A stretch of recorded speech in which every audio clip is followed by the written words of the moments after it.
hello to everyone and welcome. My name is Kimberly Payne, and I will be the moderator for this ADEIL conference session. And as a friendly reminder, this session is being recorded. Before we begin, on behalf of ADEIL, we would like to thank the generous sponsor Noodle and our host, Old Dominion University, located in Norfolk, Virginia. We are thankful for their contribution in making this event possible. Also, just as a reminder, there will be a winner that will be randomly selected from this session, which I will announce at the end of the session. And if you are the lucky winner, I will ask for you to post your name and contact information in the chat so that ADEIL can provide you with your prize. So without further ado, I'd like to say thank you so much for joining us this afternoon for a session on using virtual reality with online university classroom, a hypothetical exploration. So please join me in welcoming our presenters, Marc, Hnytka, Dr. Dan Tinianow, and Dr. Connie Lowe's. So now I'll turn it over to Marc. Thank you, Dr. Kimberly. It's going to be myself, Dr. Jessi Upshaw, and Dr. Avisha presenting today. Dan could not be with us, and we have some other group members as well. I do want to start by saying that this program that we use to do most of our meetings, Horizon Workrooms, it does have Zoom integration. It's just a little bit tricky and finicky, and for the live session, we didn't want to risk having some sort of issue connecting to Zoom. So we did pre-record this yesterday, and it's about a little over 33 minutes, and we encourage you to give your thoughts in the chat or ask questions. And after the presentation, which you will see from the perspective of being in a virtual reality meeting, then we will do Q&A and ask you about what kinds of things about VR you're interested in or have going on. So without further ado, I'm going to share.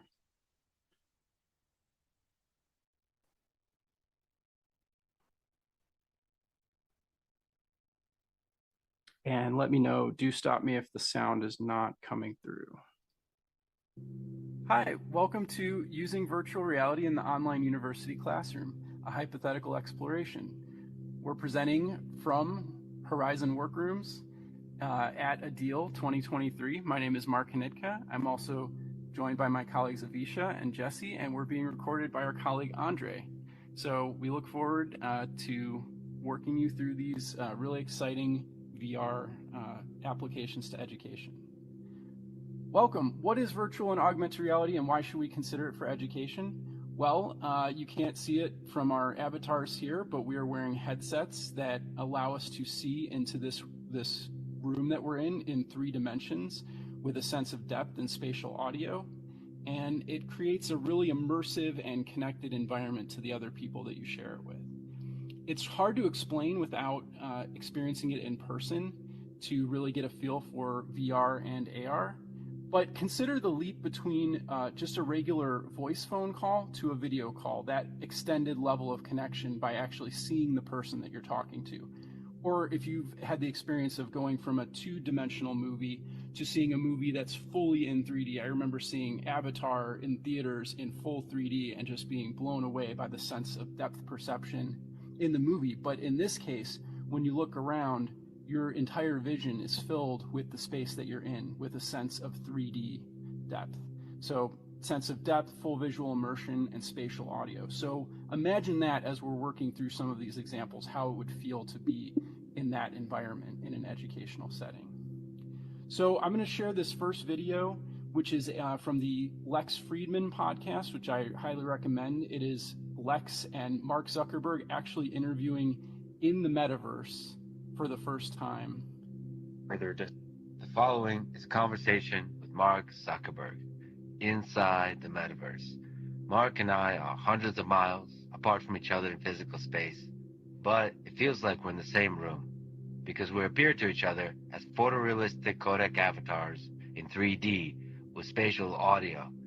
This technology is incredible, and I think it's the future of how human beings connect to each other in a deeply meaningful way on the internet. These avatars can capture many of the nuances of facial expressions that we humans use to communicate emotion to each other. Now I just need to work on upgrading my emotion expressing capabilities of the underlying human. This is the Lex Friedman podcast, and now, dear friends, here's Mark Zuckerberg.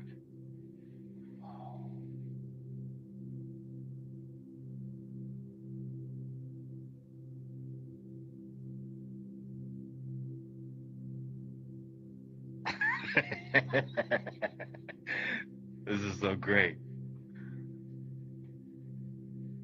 Lighting change? Wow. Yeah, we can put the light anywhere. And it doesn't feel awkward to be really close to you. No, it does. I moved you back a few feet before you got into the headset. You were like right here. I don't know if people can see this, but this is incredible. The realism here is just incredible. Where am I? Where are you, Mark? Where are we? You're in Austin, right? No, I mean this place. we're shrouded by darkness with ultra realistic face, and it just feels like we're in the same room. This is really the most incredible thing I've ever seen. I'm sorry to be in your personal space. I mean, we have done jiu-jitsu before. Yeah, no, I was commenting to the team before that even that I feel like we've choked each other from further distances than it feels like we are right now. I mean,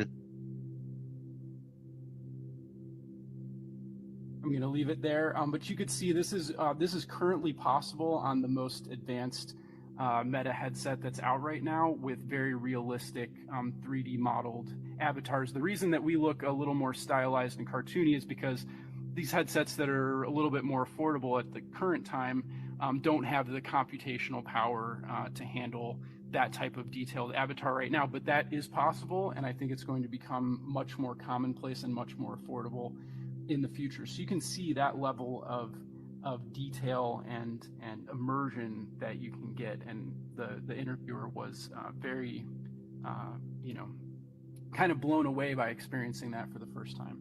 So at the UAGC Virtual Reality Work Group, we're made up of faculty and staff currently. And in year one, we just basically were getting our feet wet, learning about VR, getting comfortable with the space, what it could do, looking into apps, exploring, sharing ideas with each other, spending time in virtual spaces, in virtual meetings. And now this is the end of year two, and we identified specific potentials of VR and how they could be applied in higher education. We looked for high potential UAGC courses for VR integration, and we planned applications of VR and detailed out how we might incorporate them into the curriculum at UAGC. So we divided into 3 work groups, 3 general areas of potential: real-time presentations in virtual spaces, developing new study skills and how VR can help with that, and then also scientific or other field trips and how VR can provide access to places that are not possible either financially or even physically possible. So to go to introduce our first work group, I'm going to turn it over to my colleague Avisha.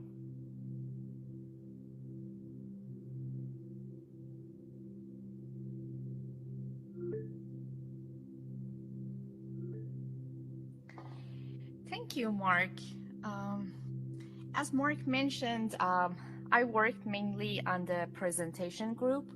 At the beginning of our work group, we tried to explore and discuss some possible courses where a VR component could be utilized and make a significant difference in the quality of the learning experience for our students.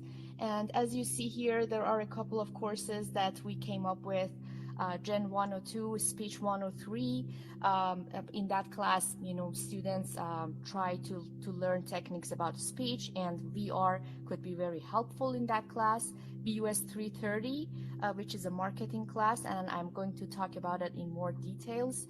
And the other course that we explored that can have a VR component is the capstone course for the education program, where students can practice their interview skills. They can participate in mock interviews and really hone on their interview and talking skills.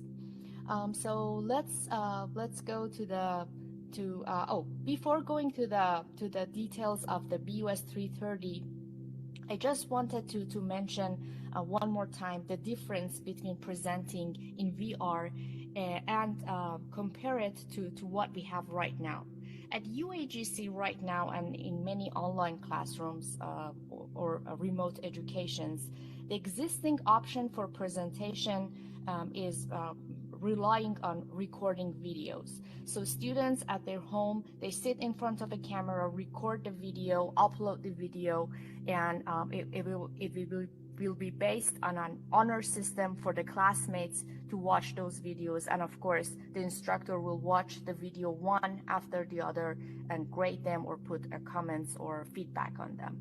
However, in virtual reality, especially when it is a synchronous virtual reality, you give the students a lot of advantages. Once again, one of these advantages is the immersion and the interactions. Users in the VR environment can really move in the 3D space. As you saw Mark and me, switch spots. The students in a real classroom can do the same thing. They can come from their seat, they can come to the whiteboard, or they can come to the podium and start to talk about it. They can engage with the objects if necessary, and engage with their audience in an immersive experience. The other thing is the beauty of the spatial experience.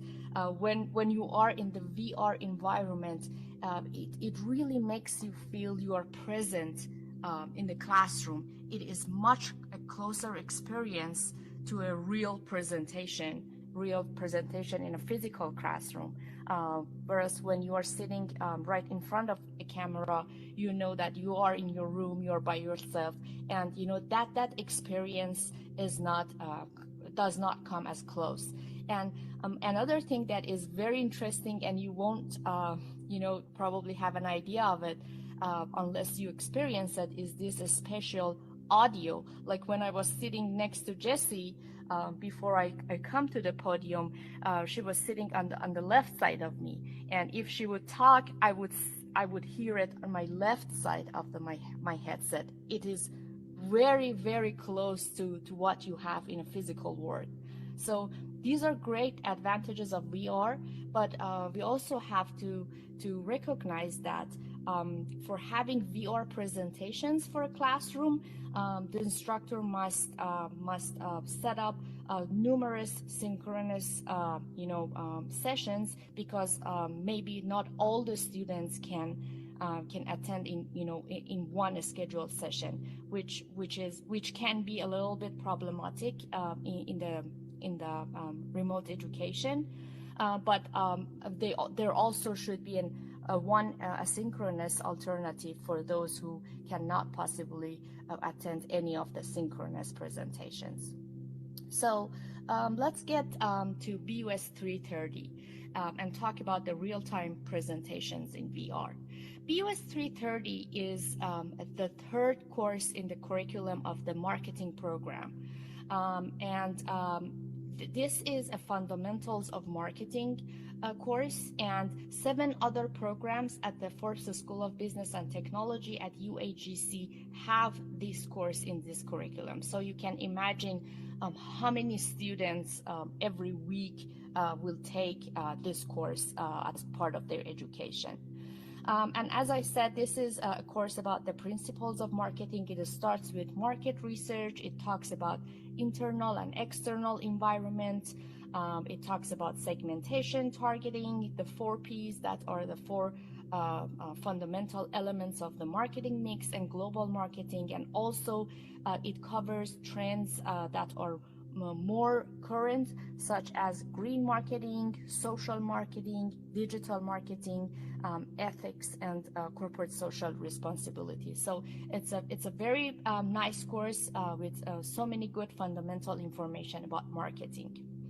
So the final project of this course, it has 2 phases. Phase 1, the students need to write about a marketing program. So they are given a list of corporations such as Uber, Budweiser, Bank of America. There are like 10 companies. and they can pick one. And for the company of their choice, they have to come up with a very new product or service. So for example, if they use Uber or if they use Bank of America, they have to invent a product or service based on what they have learned that would fit the company very well. And then they write about the 4 P's of the company: the product, price, place, and promotion. And then talk about other aspects such as, if the product wants to go to the global markets, what should we do, and all that. In the phase 2 of the project in this course, then the students need to present their ideas. So obviously they have to be very concise, they have to be very motivating, they have to talk about why they came up with this product, what are the 4 P's of that product, and how this product deserves to be funded. So right now the students, just as I said, they sit in their room in front of a camera and they record themselves. But we're thinking if students can use the VR experience and record, and instead of recording, come to a live session where their classmates are there, they can really practice their presentation skills. And not only they can present to their classes, the audience could be different. We can assume that they are presenting in front of group of investors, or in front of group of potential customers who are looking for new products or services. Or for example, if you chose Bank of America, you're presenting to the C-suite executives of Bank of America this new product that you have come up with. So these are all the features that VR enables students to really hone on their interview skills, on their presentation skills, and on their elevator speech skills. And for marketing students and for business students, speaking and presentation is very important. Although we try to cover that by recording and by having them put an audio or video comments on their classmates, we think that using VR in such classes really make a difference and really help the students with their skills in presentation. So if I want to summarize, right now UAGC students' presentations are recorded, and presenting live in VR is a much closer experience to traditional recorded presentation, and obviously it does not require physical travel, but the students will get a very close experience as though they are physically in the classroom. And here I have a demo of what it can look like of a presentation. So our group, we mocked this presentation. As you can see, the student can get on the podium, talk to the classroom, talk to the group of investors, whatever audience they have. They can move to the whiteboard or to the screen and really specifically talk about some aspects of their slides, or some points that really need a deeper explanation. And that is a very versatile thing. They can also write on the blackboard. Right now, if we assume it's a student, he's writing and talking about the 4 P's of marketing: product, place, price, and promotion. And they're trying to be engaging. And this is one of the examples of the break rooms. So we can also have break rooms in the VR environment, and you can see that every table, every desk has a leader podium that the teacher or the student can come to each table to talk with that group and move to the other group, or it can stand, he or she can stand in front of the class and talk to the whole class. So by that, I'm going to pass it to Jessi.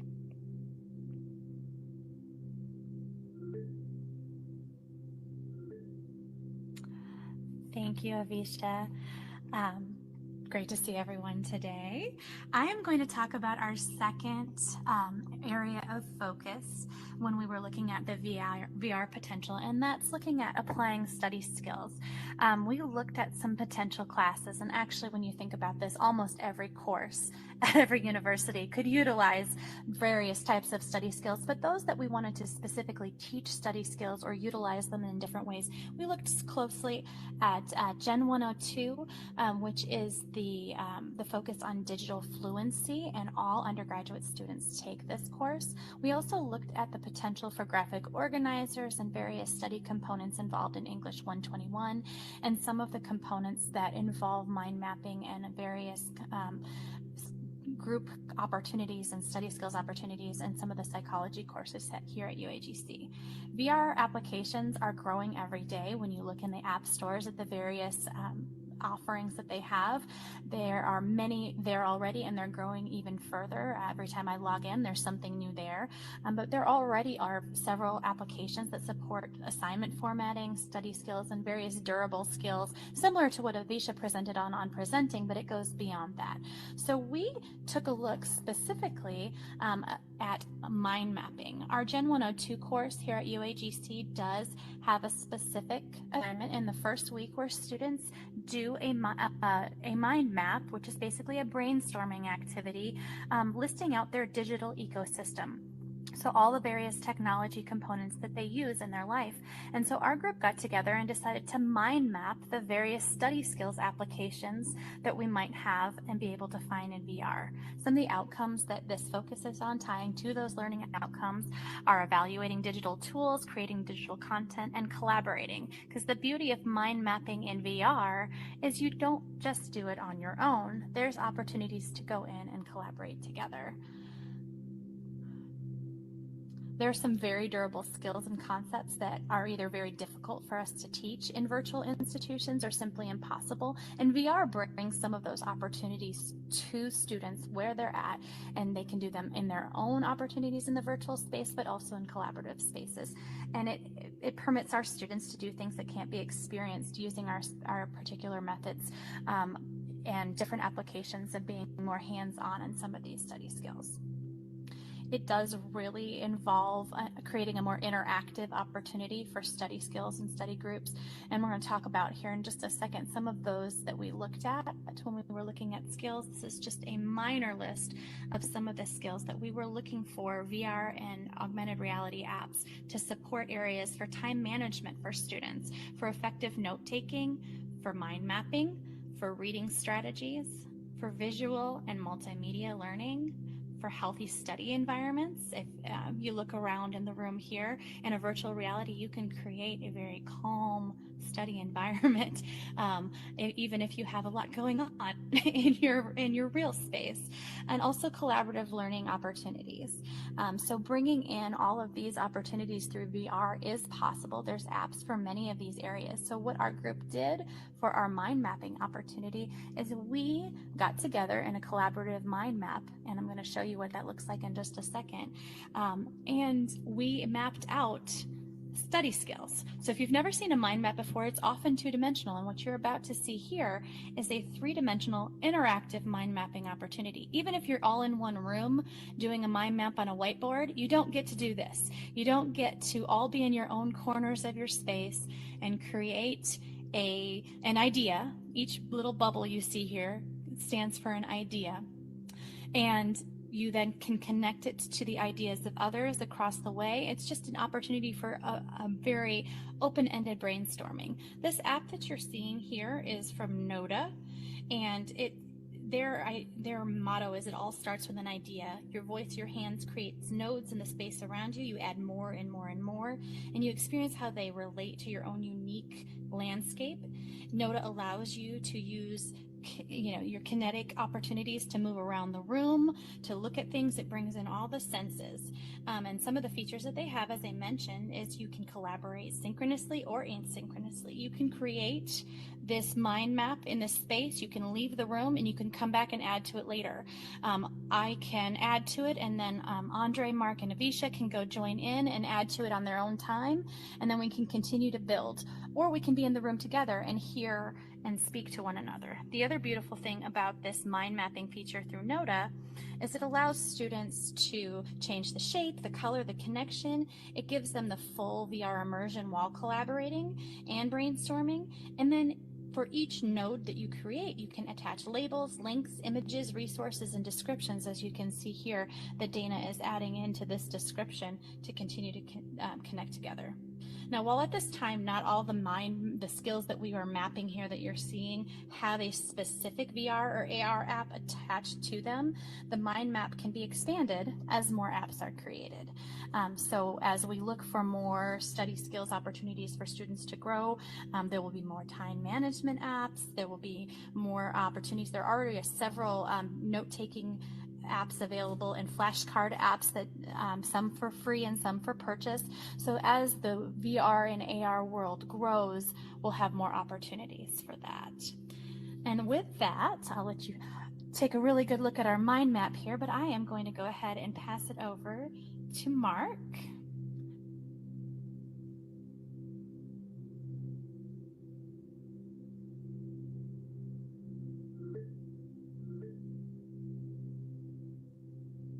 Thank you, Jessi. Yes, I was part of the group looking at scientific field trips and how we can use VR to do things that are literally and not possible in the real world.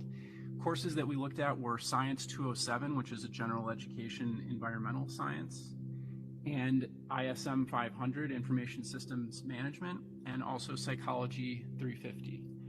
So we looked at ways that students can explore Earth and space in a scientific course, look at and experience in person a server farm or a data center for information systems management, and even go inside the human brain and look at how things are working in the human brain through a virtual experience. So we decided to go with Science 207, and as I said, it's a general education science course with a focus on environmental issues. It's almost entirely non-majors, non-science majors that are taking it. So we really want to connect and engage students with the importance and really make a meaningful connection with these environmental issues to get students to care about them so that they are more willing to put in the time and so that the learning actually sticks. If it seems important and it seems interesting, then we know that students tend to absorb that material better. So there's no practical way for UAGC or other courses, classes, physical or online, to gather together for virtual field trips. To meet in person, but a VR trip enables people in different areas to come together for a virtual field trip. Unlike actual field trips, location, time, there are apps where you can go back and visit ancient ruins that have been reconstructed in virtual environments that no longer exist. The laws of physics, you can explore the solar system. As I said, you can go down to the size of an atom or a cell to look at that in a very up close and detailed way. Observe biological processes from the inside at a microscopic scale, manipulate galaxy interactions on a cosmic scale, and be present somewhere and feel fully immersed, being able to look around in 360 degrees with your head and have that depth, that three-dimensional sense of space. It just is a very different experience than reading about it or watching a video. So this is, if you've maybe heard of the overview effect, astronauts generally report that when they go to space and they are either in a spaceship or the International Space Station, when they first look out onto the Earth and they see it from such a high up perspective that it changes them, that it really gives them this sense of, how small we each are individually and how connected we are through through our planet that we call home. So I think this is actually a 3D video that you can watch, and you can watch it and interact with it in 2D, but it is also a VR app that you can experience in full VR with a sense of depth perception and controlling your vision with a VR headset.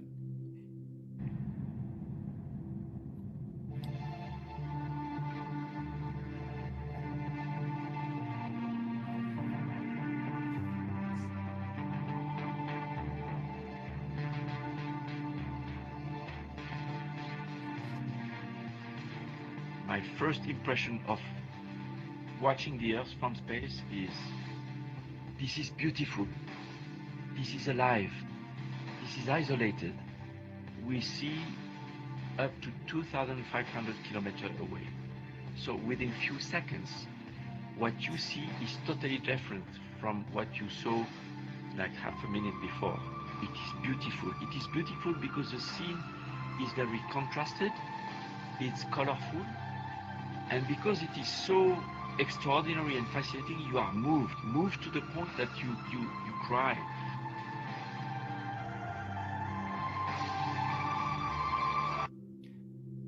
I'm going to pause it there. It's funny when you watch it on YouTube. You can actually scroll the camera around, but I think since we're watching it in VR, it thinks that we should be looking at it in VR, even though in VR we were looking at a flat screen.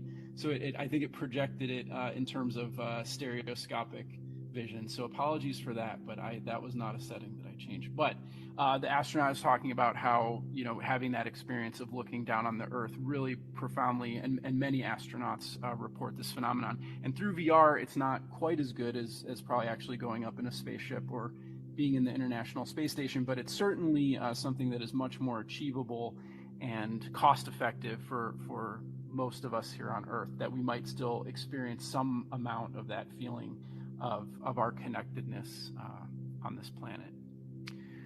So another really cool, and this is a video showing an app that is a virtual reality app called Ecosphere, which is a partnership with many different international organizations.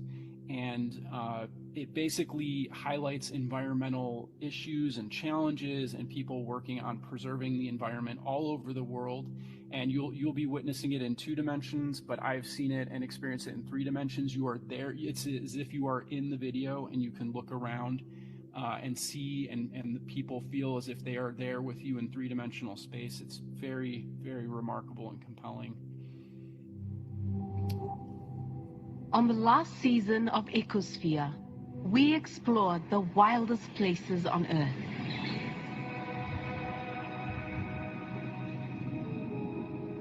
In the next phase of our journey, visit the people who face the greatest challenges of our time.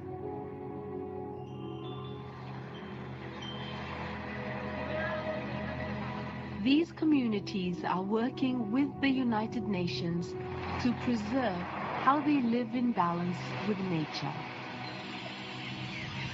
Learn how the South Pacific Islands are building resilience and adapting to the impacts of climate change. Discover how Colombians are achieving peace with each other and the world after 50 years of armed conflict. These are the stories of humanity that reach the heart of our planet. These are the stories of Ecosphere.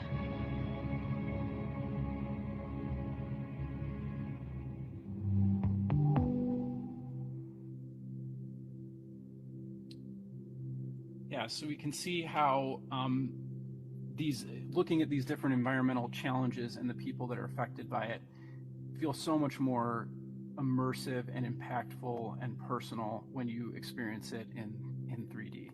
I highly recommend checking it out if you get the chance.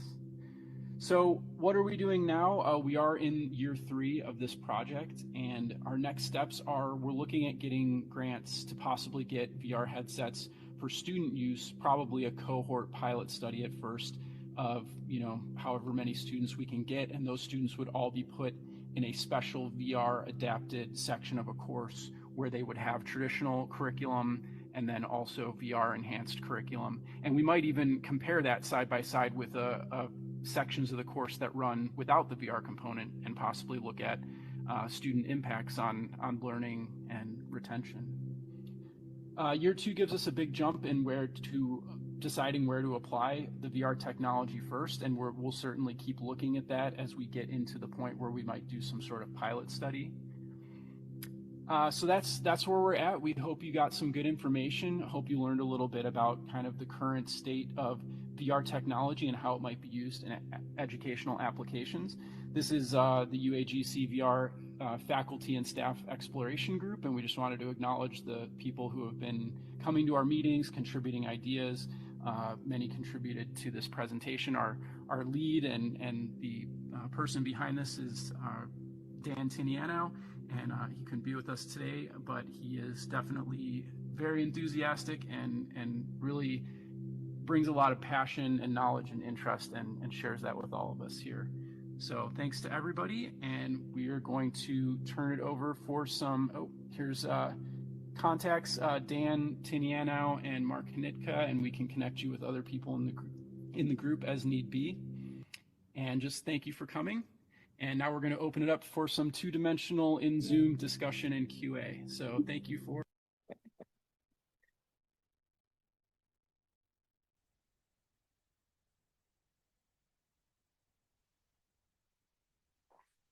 Hello, everybody. Love to hear. I've been following the chat a little bit. I was just going to say, Marc, before you open it up for questions, you have received several comments. Amazing, smooth motion, incredible, very creative panel, and someone gave you a mind-blowing emoji. Oh, that was me putting the mind-blowing emoji. I was just saying. I was saying it was funny because we had a recording of a VR session and app within a recording of a VR session and app, so it was like multiple layers. It was kind of a VR Inception kind of thing. But yeah, and I will say too, the way it comes across in this recording, because in some cases too, you're watching a recording of a recording, that adds a little bit of choppiness to the video. When you're actually in it, and even watching the video in 2D in VR, it's much more smooth. I think it's the multiple layers of recording and compression and all that sort of stuff with video aspects of it. So when you're in it, it feels very smooth. I would say the only time it ever gets a little weird is if you have like an internet connectivity issue, then it can kind of time out for a little bit. But yeah, we would love to hear what other people are doing, what you're interested in, if this sparked any ideas, or wow, like this would be really cool in my class if we could do this, or yeah, we'd love to hear from the audience. Feel free to unmute or type in chat. You have a couple questions in the chat. Do you see the chat on your end? I do. Let's see.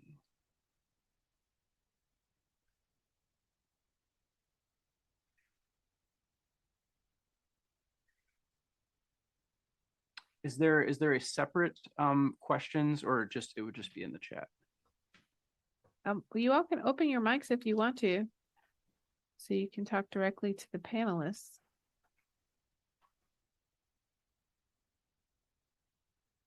I have a question for you. The hum, is that just on my end, or is it seems soothing in the VR, but is that what it sounds like? No? Okay. I can speak to that, Marc. Okay. So when Andre was recording in the Horizons, that's actually one of the default tones in the background in the Horizon workroom. When we're just meeting in there, you don't hear that hum. It was when he was recording for us. That's just one of the settings that Horizon, the workroom has. So like you said, it's very soothing because when you are in your workspace and not in the meeting room, you can set background noise like very, the tones that are supposed to keep you focused and keep you calm, and just kind of escape the actual reality to the virtual reality. So it is a result of it being recorded in the workroom, but when you're working in there, you don't hear that sound unless you're in your own workroom or if you've had that setting on. Okay, thank you. This was new to me. I'm learning today. So please, we invite you to ask questions. Yeah. But it was great that you noticed it. I'm very impressed.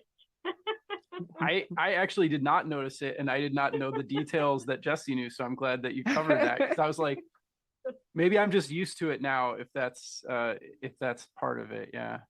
Oh, hey, Andre is here. Andre is our virtual camera person, literally recording with wherever he looked. So we were like, try to keep the screen and the presenter. And occasionally you saw he did some panning around the room so you could get the feeling of what it would be like to be there. Marc, I'd like to add that it was a whole lot more choppy from my viewpoint while I was recording it than seeing the recording afterward. I was like, oh, that's smooth. So that's great. And you know what, that might be because your headset was doing multiple things. It was creating the space that you were seeing, and it was recording. So that probably created some more slowdowns. That's the headsets that we have are Meta Quest 2, and Meta just released the Quest 3, which is a slightly more expensive, but higher performing. And I think the processor in the Quest 3 is, I want to say, almost twice as powerful as in the Quest 2. So that means it can handle more things simultaneously, and it can handle graphics that are more high fidelity on the headset itself. So Becca said, can't wait to get a Quest 3. I know I'm going to wait a little bit since I already have the Quest 2. I'm going to see if the price goes down maybe in 4 to 6 months, but I definitely, and one of the things about the Quest 3 that the Quest 2 doesn't really do very well is mixed reality, which we didn't really talk a lot about because we don't have headsets that do that. But mixed or augmented reality is where you can actually see the headset has cameras and you can see the space that you're in, but then you can add virtual components to your space. Whether that's a game, like your windows might open up and like zombies might come through that you have to deal with, or you can do productivity. You can have the headset on and you can see your physical space, but you can also have virtual monitors up in your space or be manipulating things in virtual space while also still being aware of your physical space. So I think there's a lot of really interesting potential education applications with the virtual and augmented reality, or the mixed and augmented reality. And I think, and I hope that there is an improvement in battery life. Yep. In Quest 3. Right now, if you are fully charged, you can go up to one hour and a half maximum with one charge. So hopefully, the next version has a better performance. My virtual background is interfering, but mine, I have a really long extension cable, so I can have it plugged in while I'm using it, and that helps extend the battery. I think if I'm plugged in and using it, I think I can go about 2.5 hours. But yeah. You have a question here from Meg McMillan. Can we use the older Quest headset? So is that the Quest 1 or the Quest 2? And I know, I think there was also the Oculus Rift. It just depends. The older you go back in the headsets, the less current programs and apps will be supported. But I do know that some apps still work on the Rift or the Quest 1, but the continued like support and updates for that older hardware, I think, has since stopped. And I think eventually the Quest 2 supports and updates will stop probably after another year or so of the Quest 3 being out. But yeah, the Quest 2 and potentially the older hardware could still work in a lot of apps. It just might have lower graphical settings and things like that. So yeah, just like with a computer, it's important that whatever apps you want to use, you check the system requirements on those apps to see which headsets they're compatible with. And Meta definitely has, especially in the US, somewhat of the largest market share of VR headsets, but there are other companies that are producing headsets, particularly Pico, which I think is a little bit harder and more rare to find in the US. It's very popular in Asia. I think it's an Asian or maybe Chinese company that makes the Pico, but it's very comparable in terms of price, performance, and form factor to the Meta headsets. And then, like, I don't know if anybody's heard that Apple is releasing a very high end. I think it's like almost like 2,500 to 3,000, somewhere in that range, but it is going to be incredibly powerful, and it's very focused on the mixed and augmented reality and productivity, not really gaming, but doing design, art, and office productivity, that sort of thing in a mixed reality setting. So it's a cool presentation to check out, but it's a little bit out of my price point, at least for a little while. Any other questions or comments or experiences with VR? Has anybody here experienced VR, and what did you think about it?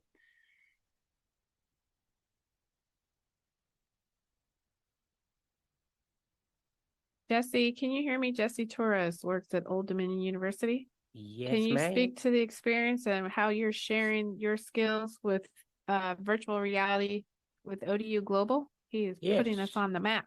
Sure, yeah. So yeah, we've been actually doing some experimenting ourselves with VR. We actually just started speaking with a company called Engage VR and Victory XR. They actually specialize in doing digital twins for campuses and businesses, and we've had a couple demos with them, and it was really promising. Just the different things you could do in their spaces, because they have classes, activities kind of already pre-made that you can kind of get in and tailor towards your own purposes. So yeah, so we're with you guys. We're embracing this new technology, and we can't wait to really get in there. Awesome, Jessi. I typed in the chat. We'll have to connect, and maybe we could come to some of your meetings, or you come to some of our meetings and talk about what you're doing.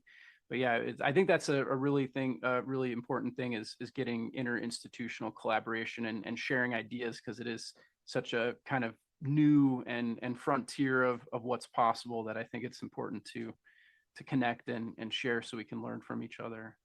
Definitely. Yeah, I'll put my email in the chat for you. Awesome. Thank you, Jessi. No problem. Okay, so you have a compliment by, where did it go? They said they weren't familiar with this, but they were intrigued. So we're coming to the end of our session. I must say that this was an awesome panel. You put the cherry on the top of the day. I learned so much in this session. It was exciting. So I would like to thank all of our panelists and thank you all for joining us today. But before we go, as announced before, we have a winner, and that is Frank Harla. I hope I'm pronouncing the last name correctly. So Frank, if you could put your contact information into the chat so we congratulate him. And I've also just placed the link into the chat where you can provide feedback and give an evaluation on this particular panel. So I hope that you will give them high marks, because we got some nice comments there in the chat. You guys were busy in the chat. So I just wanted to say thank you for that. So Frank Harla. Okay, faculty member. Oh, there you are. Okay, so let me write down. So what will happen is somebody will contact you with your prize. I don't know what it is, but I'm sure it's going to be exciting. gc.edu. Thank you so much. So I wanted to say thank you so much for joining us today. It has been our pleasure, and we look forward to seeing you in the ADEIL closing session here in a few minutes. Have a wonderful afternoon.